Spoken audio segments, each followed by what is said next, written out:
In the heart of the Glimmerwood, where the moonbeams wove silver threads through the leaves, lived a tiny firefly named Lumi. But Lumi was different. While all the other fireflies flickered with a bright, cheerful yellow-green, Lumi's light was a soft, quiet blue, like a tiny fragment of the twilight sky held in a jar. He often watched the others dance in dazzling swarms, feeling like a single, solitary sapphire in a field of emeralds. He would try to join their games, pulsing his blue light in time with their joyful rhythm.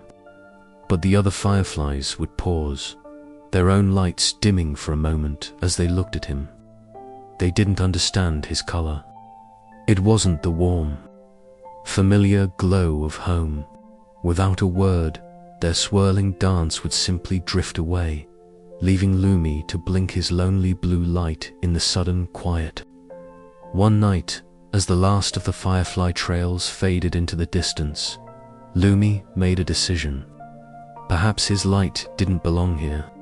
Perhaps, somewhere out in the great, wide world, there was a place that was waiting for a light just like his. With a deep breath that made his glow flicker, he launched himself from the safety of his leaf and flew out of the Glimmerwood into the unknown. The world outside his home was vast and breathtaking. The trees were older and larger than any he had ever seen, their branches reaching up to touch the stars. He flew through a cathedral of silver-barked birches and ancient pines, his small, blue light a tiny floating star in the grand darkness of the forest. For the first time, he felt not just lonely, but also a little thrill of adventure. He soon discovered he wasn't the only thing that glowed in the night. He came upon a hidden hollow filled with mushrooms as tall as he was. They pulsed with a gentle light of their own, shifting from soft pink to dreamy violet. He danced among them for a while, their colors mingling with his blue, creating a silent, beautiful symphony of light. He felt a little less alone. Venturing deeper into the forest, Lumi's curiosity led him to a dark, quiet hollow beneath the tangled roots of the great oak tree. He expected it to be empty, but there, in the soft reach of his glow, he met a creature unlike any he had ever seen. It was a large cockroach, but not like the scary ones from whispered tales. This one's shell was a polished carapace that shimmered beautifully in the blue light. In his delicate front legs, he was carefully holding a small, round object that glinted like a captured moonbeam. The creature looked up, his long antennae twitching gently. He wasn't startled. "Oh, hello there," he said, his voice a dry, rustling whisper, like old leaves skittering across the ground. "Your light is quite lovely. It makes my treasures glow." He gestured with his head to the object in his hands. It was a simple, lost button, but under Lumi's light, it shimmered with the softest colors of the rainbow. "My name is Archibald. I am a collector of lost and forgotten things." Archibald gestured around his small, earthy home. "The world above is full of bright, loud things," he continued, his voice full of a quiet pride. "But there is a different kind of beauty down here, in the things that have been overlooked. Stone smoothed by the river for 100 years, a feather that once soared through the sky. They all have stories." He looked at Lumi kindly. "It just takes a different kind of light to see them." Lumi pulsed his blue light gently, illuminating the entire collection. He saw what Archibald meant. Each simple object seemed to hold a world of history. He had never thought that the dark held treasures, or that a creature of the shadows could be searching for beauty, just as he was. For a long moment, they sat in a comfortable silence, two different creatures with two different lights, sharing a quiet, secret world that no one else had ever seen. "Thank you, Archibald," Lumi finally glowed, the light pulsing with gratitude. The collector simply nodded. "Look for the places that need your quiet light, little one. That is where you will find your home." With a newfound sense of wonder, Lumi flew out from under the roots. The forest no longer seemed vast and intimidating. Now it seemed full of secrets and quiet beauty, just waiting for the right light to find them. With Archibald's kind words echoing in his heart, Lumi felt a renewed sense of purpose. He remembered the owl's advice: follow the sound of the river's sigh.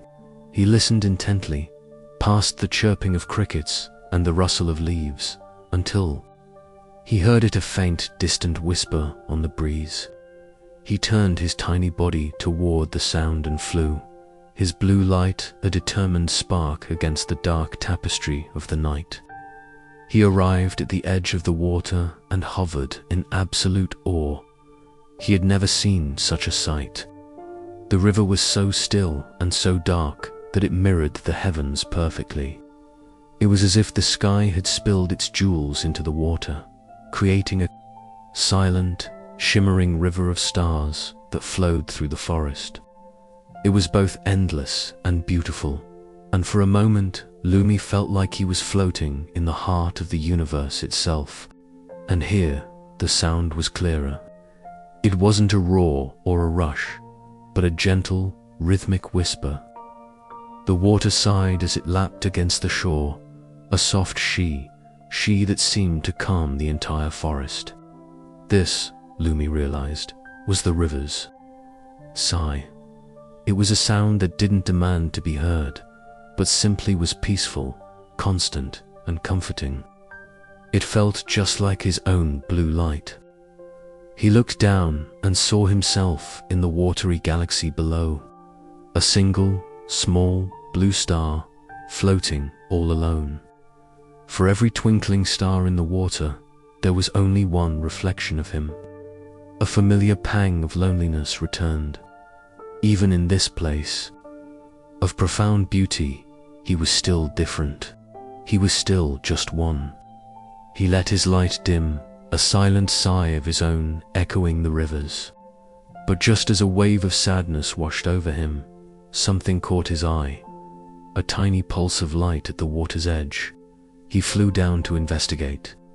It was a small, smooth stone, tumbled by the river until it was perfectly round, and from deep within, it was glowing not blue, like his, but with a faint, warm, amber light.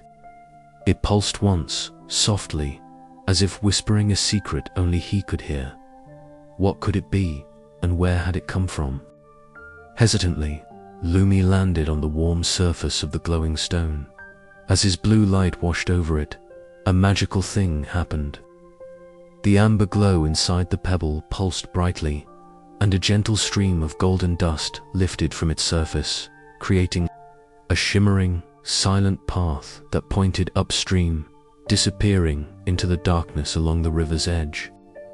It was a map made of light. This was a sign, a whisper from the river itself. His loneliness forgotten, replaced by a deep and quiet curiosity, Lumi lifted into the air once more. He began to follow the shimmering trail, a silent, golden guide leading him away from the familiar and deeper into the heart of the forest's mysteries. As he flew, he noticed something else his light could do. When he passed over the wide, dark lily pads floating on the water, his blue glow revealed faint silver patterns etched upon their surfaces, patterns that were hidden from the moon and invisible to the other fireflies. It was as if the forest was sharing its secrets, but only with him. A tiny splash drew his attention to the reeds. Peeking out from behind a stalk was a very small frog, no bigger than Lumi's leaf back home. Most frogs were startled by the flashing lights of the fireflies, but this one simply watched Lumi with wide, curious eyes. "Your light, it's quiet," the little frog croaked softly. "It doesn't hurt my eyes. I'm Finn." Lumi blinked his light in greeting.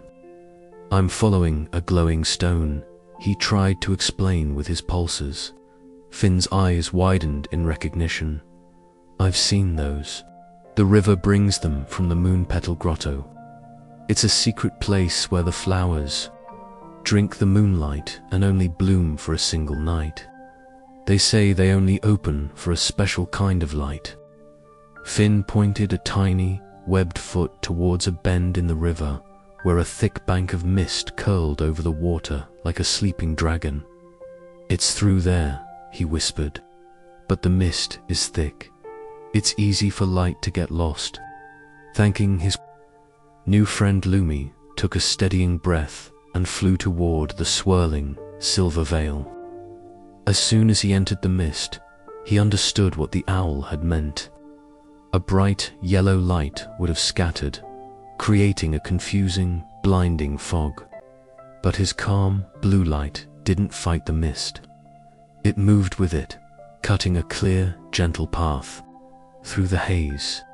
For the first time, Lumi realized his quiet light wasn't weak, it was focused. It was perfect for finding a way through the darkness. He flew straight and true, following the golden trail, until he emerged from the mist into a small, hidden lagoon. A waterfall cascaded down a mossy cliff, and behind its watery curtain was a dark opening, the entrance to the Moonpetal Grotto. The air here was cool and smelled of damp earth and something else, a sweet, sleeping fragrance. He flew inside. It was a place of breathtaking peace. The only sound was the gentle drip, drip, drip of water from the cavern ceiling, each drop landing in a perfectly still pool below. The walls sparkled with their own faint light, like 1,000 tiny diamonds embedded in the rock. It was the quietest, most peaceful place Lumi had ever been. And there, in the center of the pool, he saw them. Floating on the surface were the most beautiful flowers he could have imagined. Their petals were the color of pearl, and they were closed as tight as sleeping buds. But from the heart of each, one, a soft, amber light pulsed, steady and warm. Lumi hovered over the water, his blue light washing over them, and he felt a strange connection, as if the flowers and the river had been waiting for him all along. Lumi felt an irresistible pull toward the largest flower in the center of the pool. He descended slowly, his own light pulsing in time with the flower's gentle, amber heartbeat. He bathed the closed petals in his serene blue glow, a silent question offered to the sleeping blossom. And the flower answered. Slowly, gracefully, one petal began to unfurl, then another. The sweet fragrance he had noticed earlier grew stronger, filling the grotto with the scent of moonbeams and honey. The amber light within spilled out, warming the air and painting the water with streaks of gold. As Lumi held his light steady, every flower on the pool began to open. The grotto, once dim and silent, was now alive with a gentle symphony of light and color. He flew from one blossom to the next, and each one he touched unfurled its petals. In greeting, he wasn't just observing this magic. He was a part of it. His light, the quiet, lonely blue light, was the key. He peered into the heart of a fully opened flower. At its center was a cluster of glowing golden pollen, shimmering with an energy that felt ancient and alive. He understood now. The flowers needed a specific kind of light to bloom a light that was calm and gentle enough not to scorch their delicate petals. They needed his light. As the flowers opened completely, they released their golden pollen into the air. It wasn't just dust. It was the dust of dreams, the very essence of the forest's peaceful slumber. It swirled around Lumi, sticking to his wings and antennae, making him shimmer with both blue and gold. He knew his work in the grotto was done. The flowers had bloomed, and the forest had its dreams for the night. With a heart full of a feeling he couldn't quite name her, mix of joy and purpose, he flew back out into the night, leaving a glittering trail of stardust behind him. He passed back through the mist, and this time he left a gift behind. The golden dust from his wings settled into the fog, and the entire bank of mist began to glow with a soft, warm light. A gentle lantern for any lost travelers who might pass by. He found his friend Finn, who was waiting patiently. Lumi did a little loop-the-loop, shaking a shower of the sparkling dream dust down onto Finn's lily pad. The little frog looked up in amazement as the golden specks settled around him like tiny, fallen stars. It was a thank you and a promise of sweet, peaceful dreams. On his journey home, he flew high and wide, letting the golden dust settle where it may. It clung to spiderwebs, turning them into silver and gold harps. It settled on sleeping flowers, giving them shimmering crowns. The entire forest was becoming a little more magical, all because of his journey. He finally reached the edge of his home, the familiar woods of Glimmerwood. He could see the dance of the yellow-green lights in the distance. But this time, he didn't feel the sting of being different. He sat on a leaf, his blue light steady, and waited. Soon, a single firefly noticed his shimmering, golden aura. Braver than the rest, she flew away from the swarm and drifted cautiously towards him. What happened to you? She blinked, her light a curious yellow-green. You're sparkling. Lumi didn't use words, he used his light. He told them his story, not of loneliness, but of adventure. He pulsed images of the wise owl, the river of stars, and the magical blooming of the moon petals. He showed them how his quiet, blue light had a purpose they had never imagined. The other fireflies watched, mesmerized. They had only ever known their own bright, joyful world. They had never considered that other lights, other ways of being, could hold such quiet power and beauty. A new respect began to dawn in their flickering glows. The brave firefly who had come first flew beside him. She pulsed her light, not to ask what he was, but to invite him to join them. This time, it wasn't an invitation to be like them, but an invitation to dance as himself. The creatures of the forest, drawn by the new and beautiful light, peeked out from their burrows and nests. They watched in silent wonder as the fireflies painted the night with colors of joy and peace, a dance of acceptance. And so, Lumi joined the dance. His steady blue light became the calm center of the swirling storm of yellow-green. He didn't have to flash or flicker wildly. He could just be himself. And together, they created a light show more beautiful than the Glimmerwood had ever seen. High above, on the branch of the ancient oak, the wise old owl watched it all. He gave a slow, satisfied nod. The little blue firefly had not found a new place to belong. He had made his own place, right where he started. As the night deepened, the last of the golden dust faded from Lumi's wings. His adventure was over, but its magic remained inside him. He didn't need the dust to feel special anymore. After the dance, he rested on his leaf. But this time, he wasn't alone. His new friend rested beside him, their different lights creating a single, harmonious glow. He listened to the sounds of the Glimmerwood, the familiar chirps, the rustling leaves, and the gentle, joyful flicker of 100 friendly lights. It was the sound of home. Tucked safely on his leaf, surrounded by friends, Lumi felt a deep, peaceful sleepiness wash over him. It was a sleep born not of loneliness, but of contentment. He dreamt of rivers made of stars and flowers that bloomed in the dark. He dreamt of his own blue light, not as something that set him apart, but as something that connected him to the quiet magic of the world. As the first blush of dawn painted the eastern sky, the forest began to stir. The night's magic gave way to the morning's promise, and the lights of the Glimmerwood faded, ready to rest. Lumi slept on, tired from his grand adventure. He had learned that being different wasn't a flaw, but a gift. He had discovered that every light, no matter how small or how quiet, has its own unique way to shine.